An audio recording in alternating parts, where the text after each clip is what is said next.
Mwenyekiti wa Chama cha Mapinduzi Taifa na Rais wa Jamhuri ya Muungano wa Tanzania, Samia Suluhu Hassan aliongoza kikao maalum cha Halmashauri Kuu ya Taifa ya chama hicho kilichofanyika visiwani Zanzibar na kuibua mjadala mkubwa wa kisiasa. Akizungumza wakati wa uendeshaji wa kikao hicho mjini Zanzibar, mwenyekiti huyo wa chama tawala aliongoza usimamizi wa masuala mbalimbali ya kiutendaji ikiwemo uteuzi wa viongozi wa idara mbalimbali na kutoa fursa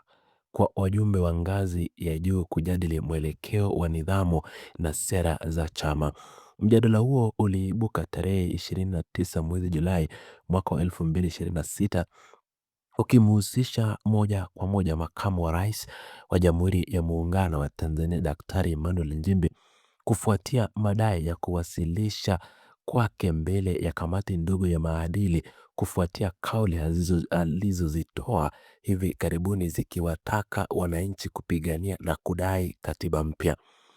Mwenyekiti wa Chama cha Mapinduzi Taifa na Rais wa Jamhuri ya Muungano wa Tanzania Samia Suluhu Hassan alisikiza ushauri na maoni kutoka kwa wajumbe wa ngazi ya juu wa Halmashauri Kuu ya Taifa walioeleza kutoridhishwa kwao na mtazamo wa kiongozi huyo wa serikali. Wakati wa kikao hicho cha Zanzibar,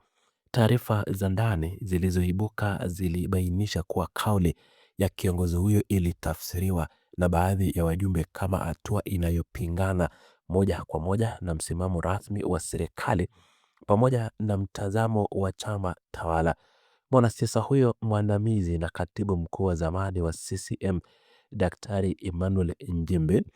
alipokea ukosoaji mkubwa kutoka kwa baadhi ya wajumbe mashuhuri waliohudhuria kikao hicho, akiwemo aliyekuwa mkuu wa mkoa wa Dar es Salaam Paul Makonda almaarufu Bashite, ambaye alionyesha kutokubaliana na maelezo yaliyotolewa na makamu wa rais Daktari Emmanuel Nchimbi. Taarifa zilizowekwa wazi na mwanaharakati Maria Sarungi kupitia mitandao ya kijamii zilibainisha kuwa pendekezo la kumpeleka makamu wa rais wa Jamhuri ya Muungano wa Tanzania Daktari Emmanuel Nchimbi mbele ya kamati ya maadili lilizua mzozo na mjadala mkali sana kati ya wajumbe wa Halmashauri Kuu ya Taifa. Mjadala huo uliendeshwa chini ya uongozi wa mwenyekiti wa CCM Taifa ambaye ni Rais wa Jamhuri ya Muungano wa Tanzania Samia Suluhu Hassan, ukiakisi mgawanyiko wa kifikra na kimtazamo uliopo ndani ya chama tawala kuhusiana na mchakato wa marekebisho ya sheria ya mama nchi. Wajumbe waliohudhuria walieleza mitazamo tofauti hasa kuhusu jinsi viongozi wa ngazi ya juu wanavyopaswa kuwasilisha masuala ya kikatiba mbele ya umma. Uchunguzi unaomkabili kiongozi huyo wa serikali na mjumbe wa kamati kuu Emmanuel Nchimbi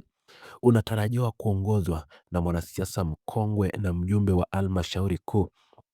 ya Taifa Stephen Wasira. Kwa mujibu wa maelezo yaliyotolewa na mwanaharakati Maria Sarungi, kikao hicho cha kamati ndogo ya maadili kimepanga kumhoji mwanasiasa huyo ili kubaini ukweli wa kauli zake zilizoeleza kuwa mwenyekiti wa CCM Taifa Rais Samia Suluhu Hassan ana nia ya kuleta katiba mpya nchini. Uchunguzi huo unatajwa kuwa na mshikamano na uhusiano wa kihistoria kati ya viongozi hao katika uongozi wa chama na maamuzi ya zamani ya uteuzi wa ndani. Tukio hilo lililomhusisha makamu wa rais wa Jamhuri ya Muungano wa Tanzania Daktari Emmanuel Nchimbi lilipata pia uchambuzi kutoka kwa askofu mkuu wa Dayosisi ya Karagwe Kanisa la Kiinjili la Kilutheri Tanzania Daktari Benson Bagonza kupitia ujumbe uliosambazwa kwenye mitandao ya kijamii ukiwa umeambatana na picha ya aliyekuwa makamu wa rais Daktari Philip Mpango akiwa katika makabidhiano ya majukumu. Kiongozi huyo wa kiroho alibainisha kuwa mzozo huu uliibuka ndani ya kikao cha Halmashauri Kuu chini ya Rais Samia Suluhu Hassan, unadhihirisha vilevile kizingiti kikubwa kilichopo katika kupatikana kwa katiba inayotakiwa na wananchi, kwani viongozi wanaojaribu kutoa ahadi za mabadiliko wanakumbana na upinzani wa ndani.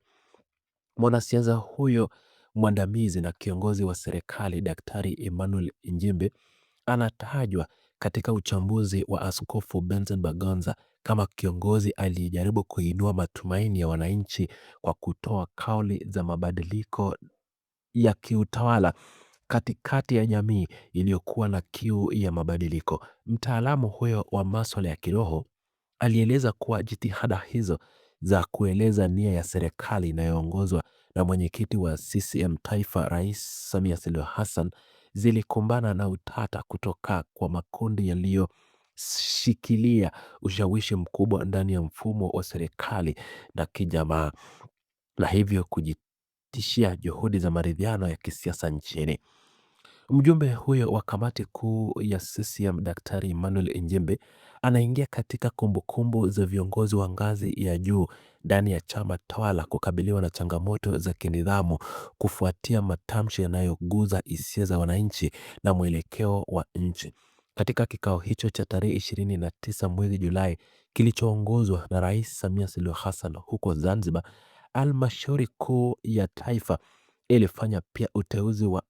Anamringi Macha kuwa naibu katibu mkuu wa CCM Tanzania Bara, pamoja na kujaza nafasi mbalimbali za uongozi kwenye idara ya uchumi, fedha pamoja na idara ya organization.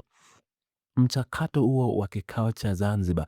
umewekwa wazi kupitia taarifa rasmi zilizotolewa na katibu wa Halmashauri Kuu ya Taifa, idara ya uenezi na mafunzo, Amos Makalla, ambaye alieleza maamuzi mbalimbali ya kiutendaji yaliyofikiwa na Halmashauri Kuu chini ya uongozi wa Rais Samia Suluhu Hassan. Hata hivyo, taarifa hizo rasmi za katibu wa Halmashauri Kuu Amos Makalla hazikutaja kwa wazi au kuweka wazi maamuzi yoyote ya kinidhamu yaliyochukuliwa moja kwa moja dhidi ya makamu wa rais wa Jamhuri ya Muungano wa Tanzania Daktari Emmanuel Nchimbi kufuatia mjadala huo wa ndani. Kipindi hiki cha uongozi kinamweka makamu wa rais Nchimbi katika mtihani mkubwa wa kisiasa anapokabiliwa na mijadala ya ndani ya chama, wakati mwenyekiti wa taifa CCM naye Rais Samia Suluhu Hassan akiendelea kusimamia safu ya uongozi kuelekea mchakato wa uchaguzi na marekebisho ya sera za chama. Kutajwa kwa jina la kiongozi huyo katika mizozo ya ndani ya halmashauri kuu kunawapa fursa wadau wa siasa kutathmini uimara na mshikamano wa ndani wa chama tawala pale viongozi wa juu wanapotoa kauli zinazotafsiriwa tofauti. Hatua yoyote inayochukuliwa na kamati ndogo ya maadili inayoongozwa na Stephen Wasira dhidi ya makamu wa rais itakuwa na mchango mkubwa katika mwelekeo wa kisiasa wa Chama cha Mapinduzi kilicho chini ya Rais Samia Suluhu Hassan. Mjadala huu unaendelea kuibua maswali mbalimbali miongoni mwa wananchi, wanachama na viongozi wa kiroho wanaofuatilia kwa karibu wazi wa matokeo ya kikao hicho cha Zanzibar na hatua za kinidhamu zinazoweza kuchukuliwa ndani ya mfumo rasmi wa chama hicho. Uhusiano wa kiutendaji kati ya mwenyekiti wa CCM Taifa Samia Suluhu Hassan pamoja na makamu wa rais wa Jamhuri ya Muungano wa Tanzania Daktari Emmanuel Nchimbi unazidi kutazamwa kwa umakini mkubwa na wachambuzi wa masuala ya utawala. Mtiririko wa matukio ndani ya Halmashauri Kuu ya Taifa unaonyesha jinsi kauli za viongozi na kiongozi huyo huku kuhusu katiba mpya zilivyoamsha hisia tofauti na kuleta migongano ya kimtazamo kati ya wajumbe wanaounga mkono mabadiliko na wale wanaosisitiza kufuatwa kwa msimamo rasmi wa chama.